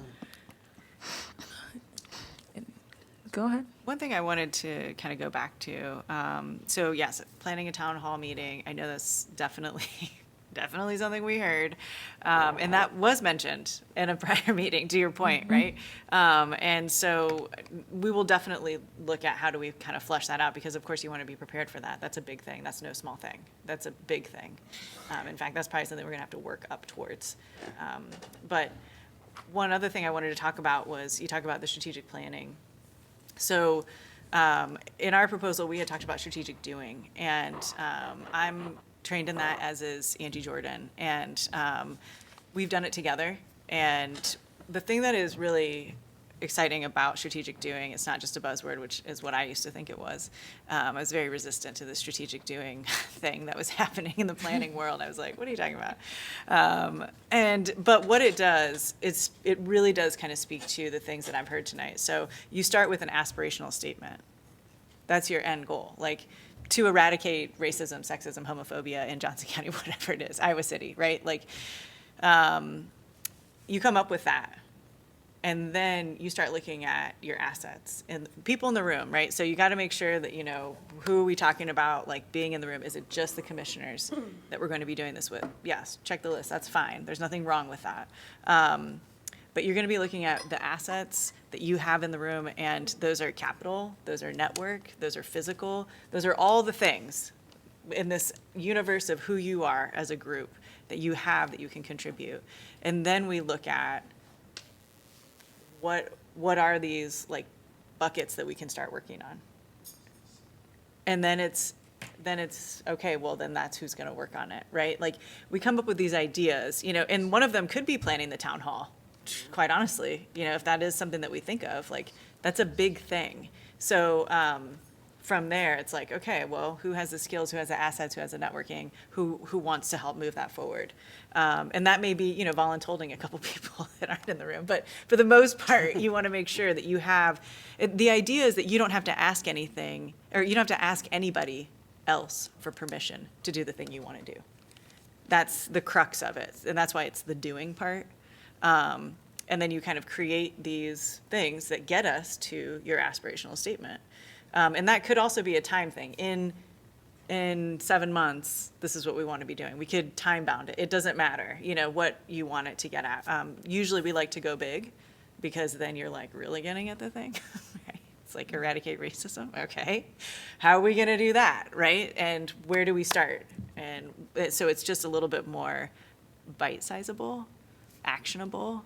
And then there are regular check-ins. So whoever that team is, you got 30 days, and then we check in. And it's really about not only, you know, like you had mentioned, like people had signed up and are calling people and things like that.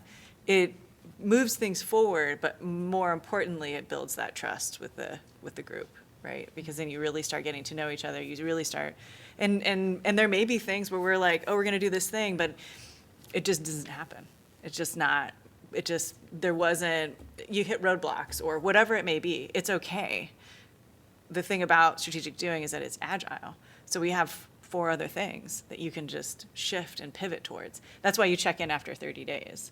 Now, this contract, of course, is 7 months, so 30 days doesn't, it sounds like maybe, you know, too much time. We could decide we'll do a check-in in 2 weeks. You know, we could change that up to kind of meet that. That's one of the things that I really love about strategic doing is that, you know, it talks about the people in the room, what you can do without asking for permission, and how do you move those things forward, building trust and checking in, and then being able to pivot if you have to.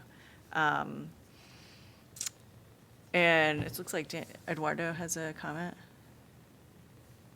He'll get there. Okay. So that is something that we offered in the proposal, and I'm sure that I can convince Angie to help me do it.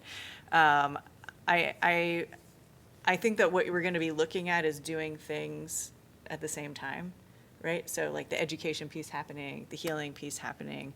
I also wanted to mention that with Manape, in their proposal, it is late in Peru, I'm sure. Thank you for joining, Eduardo. We'll see you later, Eduardo. Thanks, Eduardo. Thank you. Thank you. Hi, Eduardo. There are 2 sessions, healing circle sessions with the commission ahead of time. So you have that right now.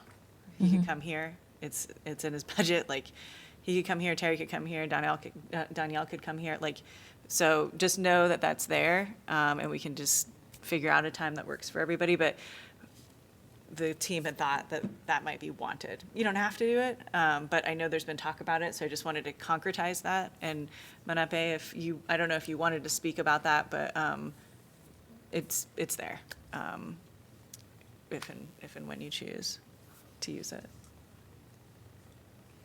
Okay.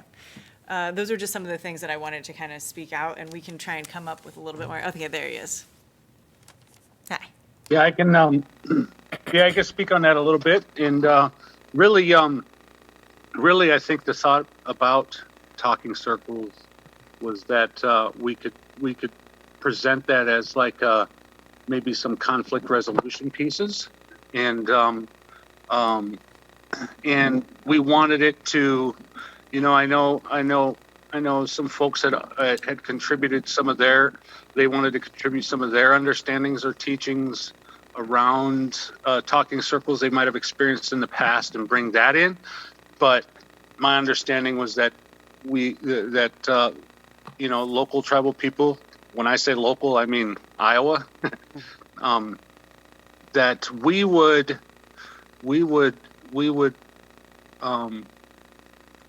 generically grow this from y'all. But I wanted people to have a talking circle so they kind of understand the process, and if that's something that might be interesting to them, then we can foster that further. So that way you have your own thing that is facilitated, and I think there's more power in that locally. So that was kind of the premise of that. And I said two talking circles because sometimes the first one can kind of be it can kind of take us aback a little bit. Maybe we don't know how to feel. So we wanted to offer 2 so that way you can experience one, process that, and then maybe the second one is something that, sometimes we could be a little reserved, and maybe the second one we might open up a little bit more or have an understanding on how the flow goes. And then from there, coaching how to facilitate your own. And who would do that? Maybe nobody's interested in it. Maybe it just is what it is. But if there is an interest, we could help coach that. So that was kind of my understanding. Yeah. Thank you. And there are, the creation of the Iowa-based talking circles was separate from that. And so that, anyway, there's a lot of things that can happen at once, is what I'm trying to say. And I think it does make sense that a lot of that healing is going to be happening while we're figuring out like how to talk about it, how to do the thing. So welcome any thoughts that you have on that that we can share with the team for next week now, or you can email us or text or whatever works. So I think we have a lot to think about. I'm sure we could talk ourselves to death tonight. If anyone has anything, I just want to ask, are there things that you'd like to know in terms of like what we think now ahead of your meeting next week with all of the facilitator team? Are there like, do you need to gauge the temperature on our thoughts on anything that you already, like any ideas you already have? I mean, I feel like from the things that have been talked about, and I've taken notes to share with everybody, and I'm sure Annie's doing as well, I feel pretty solid on kind of everybody's level of engagement and interest. And did you want to say something? Yeah, I'm really sorry, but I have children I have to get back to, so I wish I could stay. You can always reach out to us too. Yeah. And Sorry. Thank you. let us know. Night Sakawis. I think maybe, one thing that's on my mind is, obviously this meeting kind of came up and it was like, oh, okay, like 48 hours later, like we don't really ever, Yeah. don't ever shit together. Like we just kind of like take notes and like we'll get there, So I appreciate that, and it's all an organic process. But just the cadence of your meetings. So we are going to be meeting next week, and then you'll have your meeting at the third meeting. And so I just want to be prepared for, in between that time, I think we'll probably need more engagement, I think, so that when we arrive at that third Thursday, that we're like a little bit more in there. So I hope that that's okay. And we've been mostly communicating with Stephanie, and then she kind of passes it along to folks. I just want to kind of clarify method and of communication, because I think that we'll have our thing, and then we'll want to like kind of vet things with you and that kind of stuff. So, and that'll probably be more regular than it has been. Is that the best way to continue just kind of emailing stuff to Stephanie and Yeah. 'Cause- including the chair, or? Well, I think if you send it to me, I can send it to everybody, because it's, even though the chair isn't elected, elected by everybody, I think it's just best for everybody to have the same information at the same time. And so if you can send it to me, and I'll send it out to everyone. And just also to be thinking that, all of this is a public record, so somebody can, request it. Like the email from the other day that had Chastity, that's a public record. Yeah. So just kind of being mindful of that. But yeah, that's the best way to do it, so everybody gets the same information. And then when you're responding for open records, you have to just respond, not reply all or something. I can't remember. Correct. That's the best way to do it. But but when you're talking kind of substantive things, I don't know if that. Let me add, because some of this, we're kind of getting ahead of our skis a bit, right? So I'm going to be serving as the contract administrator on this, and what would likely look like, and it'd be great that if the consultants meet amongst themselves next week, I probably will have another separate meeting from that after I find out what our procurement practices are going to be and how we're going to be doing our progressive payouts and all those kind of things. I'm going to also get real detail into our current scope of work. I know they're broken down in tasks, but then we didn't talk about activities that fall under those tasks. And a lot of the things that you guys have kind of been spitballing right now is kind of more on the activity level. So some of those might be totally appropriate within our contract. Others may be a separate item that has to be addressed separately in more of what I would call an operational budget for the commission. So I've heard the term budget used around, and I just want to be clear. This is a project budget. What has been approved is the scope of work. And so if there's something that's going to be changing that scope of work in any kind of major way, it's going to have to take a renegotiation with those contractors. So I'm going to kind of be like the taskmaster. People are not going to probably like me very much, but I'm going to try and keep all of this, keeping it going, trying to prevent mission creep. and try and keep us right on the task of what we've agreed to. So I think the first thing, and I'm going to be zeroed in on the first 3 months. Come probably June 1st, I got vacation here later in May. Daughter's graduating, so I'm going to be headed to Boston. But when I get back, we'll probably start our 3-month process and then look at having that presentation to council for that initial presentation and progress evaluation in September. So what I likely will probably do with the contractors and sit down and break those things out, those activities that need to happen before that date on a monthly schedule, because that's probably what we're going to be doing, payouts on the monthly schedule. I'll probably be tying those things in with certain tasks and activities to make sure everything's staying on track, and how also the contractors are interrelated.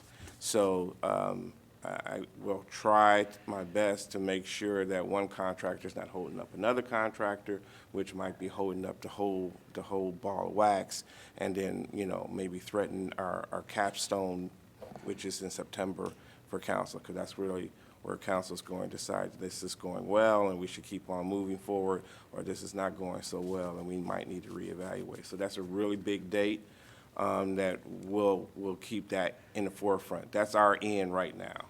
So talking about thinking of the end to be in, I like that. That's what we're kind of going to do for our capstone for September. So all this is great. I just want to kind of let you know that communication line, how best the way to communicate those. We'll work through all that. We may wind up involving the chair to gather those kind of things and then introduce those into our meetings, because we'll probably have some meeting schedule that makes sense to make sure everything is staying on track. But we'll work through all those things. Yeah, that sounds great, yeah. I was going to say, some of the meetings you were talking about, it'd be possible if I could attend them too, because I have sort of the same kind of experience, and I would also like to be involved, if it's okay. I'm not sure if that's something that... I think that's more of your fellow commissioners. From my standpoint, I don't mind having a representative, because it'd probably be a Zoom meeting with people all over the world anyway. So that's fine, but you probably want to work that out amongst yourselves, and I'm totally okay with helping that communication line be it, work out for whatever works best for the commission. I was already going to invite the vice chair, if that's okay with everyone, so, okay. Agreed. Yeah, I mean, and, from a contracting perspective, nobody wants scope creep. I appreciate that and appreciated task, somebody keeping us on task and things like that is, we knew it would be somewhat fluid, so, there's specific things and then there's some things that we'll have to respond to. And I think a good example is marketing. In terms of budget, that's not in our contract. Marketing is not in our contract. But thinking through that, yes. So I mean, I think these are good reminders of what our capacity is.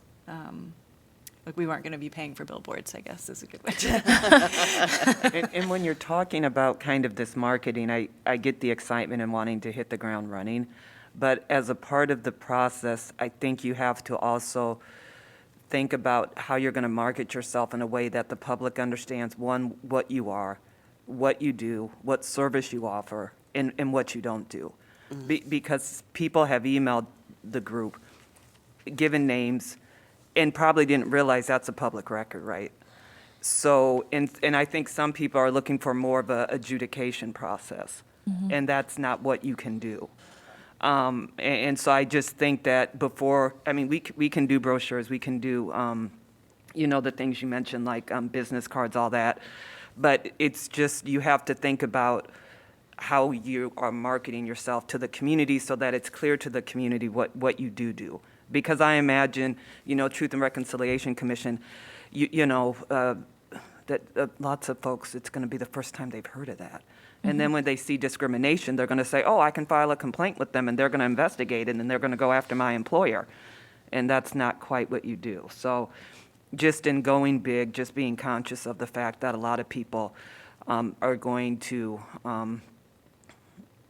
just be reminded what you can do for them, what services you offer, so that it's very clear. Anybody that I believe we speak to, we should just make sure that we have almost a full list of everything we can and can't do given to them specifically. So there's no way there's ever any confusion at all. And even with that being said, next week is the only week that's the last big week that I am going to be relatively busy with things outside of this. But with that being said, after that, I am willing to go with anybody else, or I'll go myself to each and every single one of these groups who wanted to sit down and talk with us or didn't know about us. I'll have some more free time on my hands, so I am willing to go and we can talk one-on-one and really whatever brochures that has all information, we'll make sure we get it out to them and then make sure that they are in full understanding of what exactly we do and what we're trying to do. So I'm game. With that in mind, I was just thinking, I think over the next 2 weeks, we all should just think about how much time we can realistically give to this. If we need to shorten our meetings, or if we need to just make sure now that we have our charges, we can move forward, that we're budgeting our time in the correct method. I know at one point we talked about going to one meeting. I'm not suggesting that, just maybe thinking about what we think would be the best path forward, so that, because I mean, this is going to be time consuming in more ways than one. So just kind of getting an understanding of your own personal ability of what you're able to give, no judgments on how much or how little, and just understanding what you're able to give to this, so that we can be respectful of that moving forward, is just a thought. And then another question, if that's okay. So I know in the contract there is a city position. Redmond, is that what you're saying that you're covering, or? I think that's probably what I'm going to be Okay. functioning as. So there I won't don't be a know if hiring of it's that? going to be an No, actual this point. hiring. Okay. But I think that's what I'm going to be functioning, especially with the timing of everything that has to be done. It'll be pretty difficult to actually go through some type of recruiting process. I was wondering about that. Okay. Speaking about timing and what you're going to be doing, so I was in communication with Dave and Larry today, and what you're looking at is some kind of, 2 evenings or 2 half days or 1 whole day session. And some of the folks involved need at least 2 weeks ahead or more. So we're going to need to coordinate timing and be communicating back and forth about that. The other piece is when Monope talks about like circles or some of the different kinds of meetings, there'll be like Eduardo talking about all kinds of TRCs. What's the policy for them meeting but it not being public? Or is, if they have a circle, do they have to do like they did last summer, which was 2 half of the folks, half of the folks? How are they gonna handle those kinds of meetings? Is something we don't have to know tonight, but it's something we'll all have to know. You mean circles that would involve the community? Right, or when, say, Eduardo is here and talking with you guys, and you're just brainstorming and hearing about TRCs all over the world, is that a public meeting? Is that happening Yeah, if there's going to here? be a quorum of them there, it's a public meeting. Right, That's what we're talking right, about. I'm just You confirming. don't About have the to allow numbers. public comment or anything. You can just have a straight get to the details of why you're meeting, but it's still a public. We will always have to have a public meeting for any time we're all together, is what I'm hearing, correct, Stephanie? Yes, that's correct. But Yeah. I think the question, though, is that can there be meetings where there's less than a quorum? Well, yeah, of course. That wouldn't You mean be like ideal. a committee meeting then, or a subcommittee meeting? Yeah. Yeah, there can be, but anything's discoverable in terms of minutes, Right. notes, yep, so, If we take notes at a subcommittee meeting, is what you're saying? correct. Okay. And when I hear that, it's like, it's great if the whole public has, if it's even Zoomed, if it's recorded, like what Eduardo was saying, right? And the conversations, people can see it growing, right? So that's actually really exciting, but I wanted to just all of us be clear. And maybe what we'll begin to do is send out some dates or something back and forth so that all of us can begin to get things on our calendars. Does that make sense? It's another piece. I think it's worth asking Manape the question, like, would a public meeting sort of compromise the nature of a healing circle? I'm guessing so, but could we have a shade of it where we do exemplify for the community in public healing that is televised, right? Asking us to be bold. Asking us to be bold and also on our best behavior. So Yeah. that might not be a bad thing. Right. Which could probably, hurt the integrity because you Right. won't feel as comfortable being vulnerable. But we are to be the examples, as Commissioner Rivera said. It's like when you're on Zoom and you can only see that one thing, but there's actually like 50 other people on here. Right. So you just like, oh, right. Just pretend that there's just that one person. To answer your question, Annie, providing us dates would be wonderful. And thank you. Thank you. So I didn't want to stop anyone from talking. If there's anything else we'd like to add, feel free.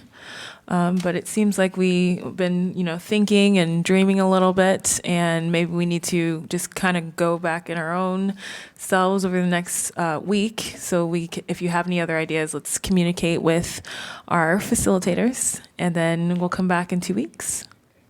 Okay.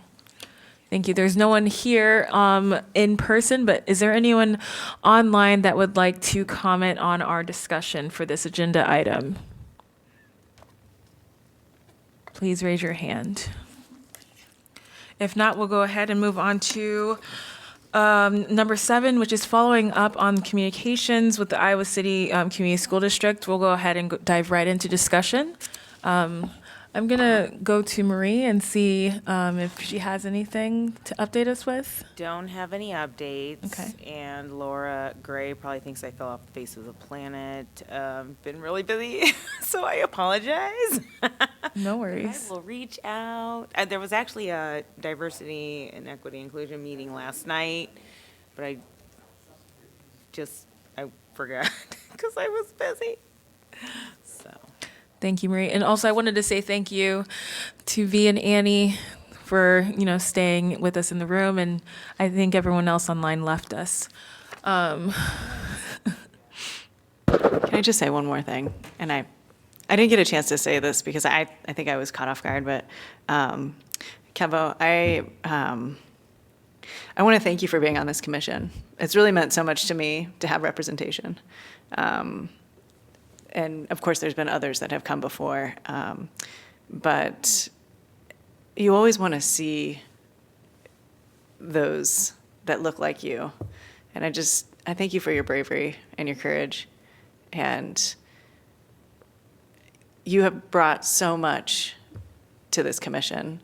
I have learned so much, even in the short time that I've gotten to know you. And so your absence will definitely be felt by me personally.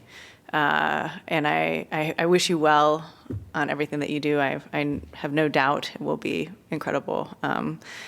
But just wanted to say thank you for being who you are and for doing this great work. It means a lot. So thank you. Thank you. I echo all of the same sentiments back to you. I'm glad to be leaving the commission with someone to represent me still. So that's very exciting. And you know what? Listen, if I can't get paid, I'm glad that you are. So congratulations. And thank you for all of the future work that you're going to be doing for my friends up here. I'm so excited for all of you. Thank you. Thank you both. Have a good night. So, Marie, thank you so much for updating us. No worries. Everyone's been very busy. Let us know if there's anything we can do to, help you. I know Sakawas was working on it as well. So if you need any help, just let us know, okay? Thank you. If there's, is there anyone in the public that'd like to comment on this agenda item? Let's move on to, we did not have any correspondence, and so we'll just go into commissioner announcements. Who would like to go first?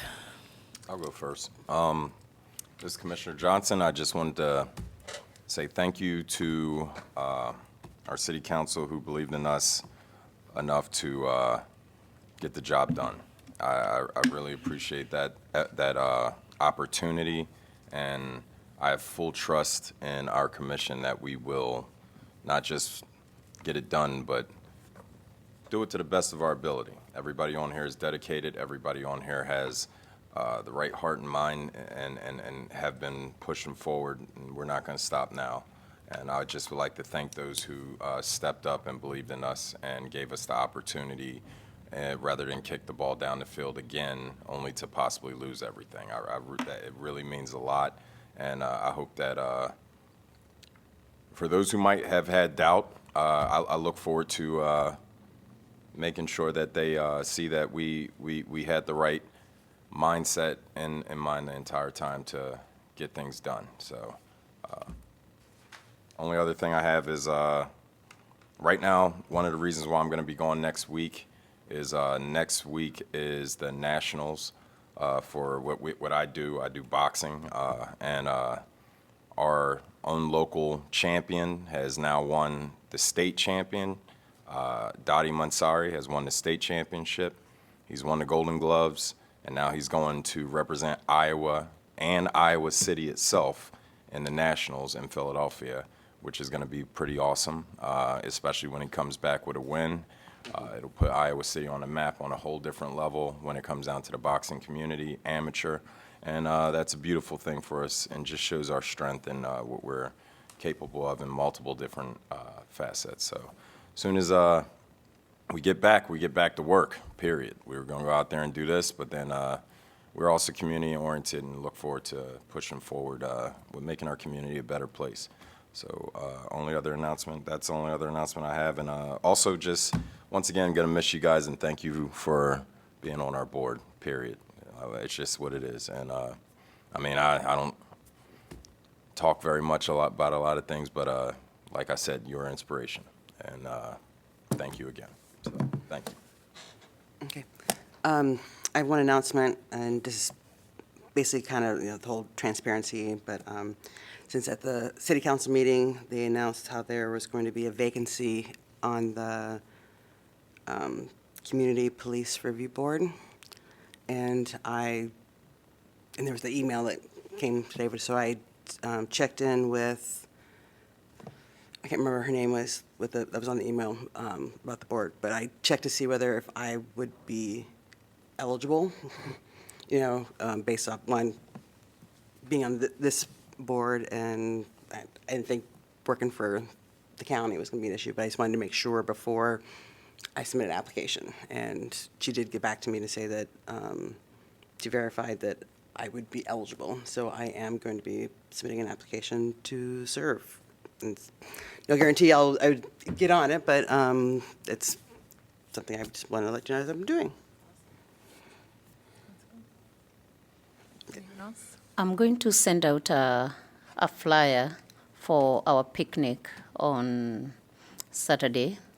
And if you're able to come in 12 to 4, we do have food, but if you're also still able to bring food and an extra plate for somebody else, that would be great. Not so much for the food, but just so that we have foods from different kitchens and different cultures. So, but I'll send the flyer through Stephanie to us. That's all I have.